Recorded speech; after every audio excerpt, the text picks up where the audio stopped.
මම අද ඔයාලට පෙන්වන්න යන්නේ ගෙදරක මේ දේ තිබුණොත් අනිවාර්යෙන්ම ගෙදරට වාසනාව මිල මුදල් වලින් නම් කීයටවත් අඩුවක් වෙන්නේ නැහැ. මේ දේ සාමාන්‍යයෙන් හැම ගෙදරක වගේම නෑ. කොහොම කලාතුරකින් මේක තමයි තියෙන්නේ. මේව හදලා තිබුණත් ගොඩක් ගෙවල් වල සාමාන්‍යයෙන් මාසෙයි දෙකයි තියෙන ගොඩක් දවස් තියෙන්නේ නැහැ. මේක තියනවා කියන්නේ අනිවාර්යෙන් හැම දෙයකටම වාසනාව මිල මුදල් වලින් නම් කිසිම අඩුවක් වෙන්නේ නැහැ. වැඩි කතා නැතුව අපි එනම් බලමු නේද මේ මොකක්ද කියලා. channel එකට අලුත් කෙනා channel එක subscribe කරන්න, වීඩියෝ එක හොඳ නම් like එකක් දාලා comment එකක් දාගෙන යන්න. ඉතින් වැඩි කතා නැතුව බලමු මොකක්ද මේක කියලා.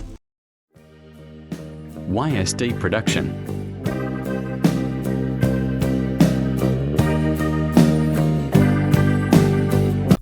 මේක තමයි යාළුවනේ.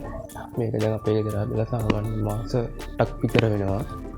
මේකට කියන්නේ වැහිලින් කූඩුවක් කියලා. මේවා සාමාන්‍ය හැම ගෙදරකම නෑ. කලාතුරකින් මේක තමයි තියෙන්නේ. ඇති මුණක් ගොඩක් දවස් තියෙන්නේ. එමත් මේක තමයි සාමාන්‍යයෙන් ගොඩක් දවස් තියෙන්නේ අපේ ගෙදර මාස 8ක් විතර වෙනවා. තාම ඉන්නවා දැන් දෙන්න නෑ. රෑ වෙනකොට ආයෙනවා කූඩුවට. දැන් පැටව දාන්න කොහෙතර කොරඩු ඒවත් ගෙනල්ලා ඒවත් තියෙනවා. මේකත් තියෙනවා අනිවාර්යෙන් ගෙදර වාසනාව මිල මුදල් අනිවාර්යෙන් ෂුවර් තමයි ඒවනම්. ඔක තමයි පෙන්වන්න ඕනේ යාළුවනේ වීඩියෝ එක ගන්න. වීඩියෝ ලයික් එකක් දාමු, කමෙන්ට් එකක් දාමු, channel එක subscribe කරගන්න.